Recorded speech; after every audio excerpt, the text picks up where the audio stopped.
Eu sou a minha ansiedade. Olá, olá, ouvintes do podcast. Eu sou a Mari e esse é o nosso terceiro episódio audiovisual. Já sabe, né? Pra me ver é só olhar no Instagram ou no YouTube. E é isso aí. Hoje eu quero contar a história desse podcast e também quero falar como ela está diretamente ligada à minha ansiedade. Eu já falei isso em alguns lugares diferentes, mas eu queria atar as pontas, né? E falar aqui um registro fiel.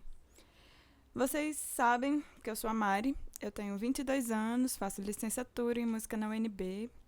Eu entrei como cantora lá, mas no meio do caminho eu comecei a tocar baixo.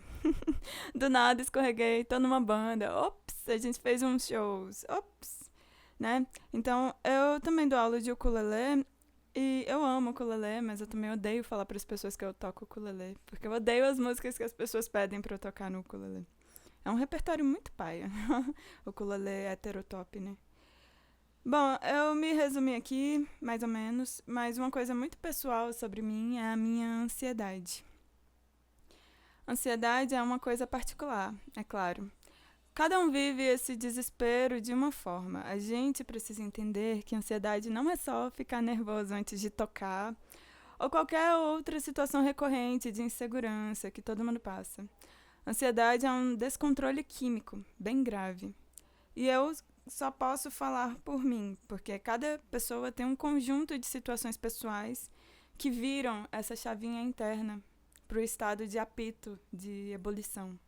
Cada um tem o seu próprio gatilho. Eu sou a minha ansiedade.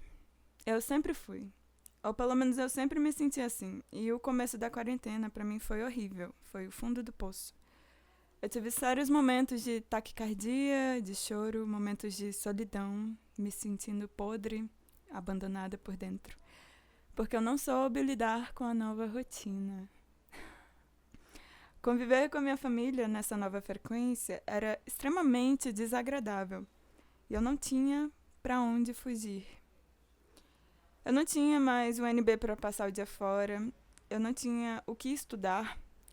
Eu não tinha mais ensaio no sábado, não tinha matéria para acumular, não tinha nada para me desesperar, sabe?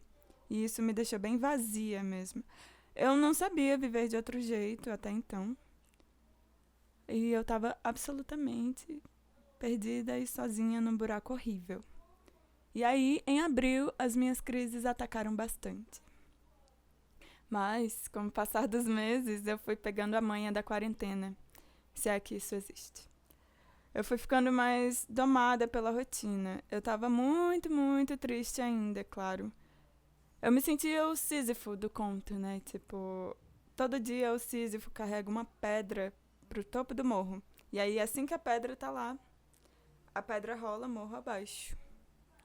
E aí o Sísifo desce o morro pra pegar a pedra e voltar a pedra pro topo do morro. Só pra ela rolar de novo e o Sísifo ir lá buscar. Essa era a minha existência. Acordar era pegar uma pedra e rolar morro acima pra ela rolar morro abaixo, entendeu? Era um monte de nada, uma existência sem sentido, era o fim do mundo. Acordar era um saco, assim. Era nada atrás de nada. E não só de nada pra fazer. Não é nada de nada pra preencher o dia. Era nada de coisas que eu fazia não significavam nada. E eu me sentia nada. Mas como eu disse, eu estava melhorando. E eu cheguei a falar sobre isso nos primeiros episódios do podcast. Eu tentei apelar para várias atividades mesmo. Eu tentei fazer maquiagem, eu tentei fazer artesanato, eu tentei malhar.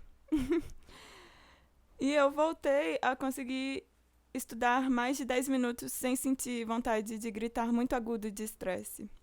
Eu não sei se vocês se identificam com essa sensação de que você tá em ebulição por dentro. E aí você só quer gritar muito agudo, porque de alguma forma parece que isso vai liberar todo o caos dentro de você. Essa agonia, esse desespero mesmo. E aí, eu tava melhorando. Isso era tipo maio. Naquelas semanas eu tava tipo um monstro mesmo. Aí eu decidi criar um podcast. Era mais um rolê aleatório que eu tava inventando pra me salvar desses momentos de impaciência severa. e a vontade de quebrar todos os móveis do meu quarto só porque eu tinha raiva de existir. Eu tive essa ideia porque eu mandava muitos áudios bem vergonhosos para os meus amigos, sempre que eu tava mal, né? Aí eu quis parar de encher o saco das pessoas. Eu comecei a falar sozinha com o gravador do celular. Eu gostei muito de gravar o primeiro episódio. Foi bem gostoso escrever o roteiro, pensar na linha da história. Só que eu demorei pra gravar o segundo episódio e eu demorei pra gravar o terceiro. E ao mesmo tempo eu tava usando muito o Instagram. E em algum momento os dois se uniram. Então eu falava de coisas no Instagram que precisavam de mais de 15 segundos pra ser contado. E aí eu puxava. Aí eu falava, eu vou continuar essa história no meu podcast. E aí eu me encontrei. Eu gostei de falar sozinha. Eu gostei de sentir que eu estava sendo escutada. Não por uma pessoa que vai te ouvir e em seguida vai comentar, assim, tá só esperando para poder responder. Mas por alguém imaginável que parou para prestar atenção em mim. Eu demorei para sacar que a coisa que eu mais gosto em gravar um podcast é a sensação de ser escutada. Ou pelo menos a chance de ser escutada. E só. A gente está nesse momento de total imersão nas redes sociais. E tá todo mundo falando. E todo mundo sendo escutado. E tá todo mundo respondendo todo mundo. E todo mundo conversando com todo mundo. É uma grande conversa interseccionada. E a gente não vê nada começando e nada terminando. Mas o podcast me deu a sensação de que eu começo e de que eu termino uma coisa. E foi isso que me trouxe de volta a motivação de continuar. Continuar existindo, continuar gostando de viver, continuar falando com as pessoas da minha família. A sensação de que algo é meu e que eu tenho pelo menos uma coisa que depende do meu controle. Eu não sei o quanto é certo ou o quanto é errado falar o que eu tô falando. Eu não quero que ninguém pense que montar um projeto te salve da depressão, te salve da ansiedade. Nada disso, sabe? Podcast não resolveu a minha saúde mental. Mas foi um bom amigo pra mim. E hoje, 5 meses depois, eu comecei a ver que ter esse momento de começar a falar significa ter um momento de parar tudo o que está acontecendo ao meu redor e prestar atenção em mim. É um momento de lembrar que eu existo, lembrar de cuidar de mim, sabe? E aí gostar pelo menos um pouco de quem eu sou. Eu não escondo de ninguém que eu não consigo gostar de mim. Eu me acho insuficiente, eu me acho insuportável, eu me acho feia, eu me acho tudo.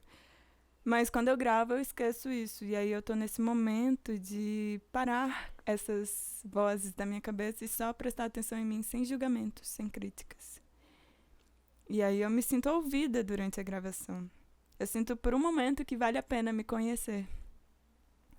E eu não sei explicar todas as outras sensações que estão no meio do processo, porque eu ainda tô nesse processo, né? Eu ainda tô descobrindo isso.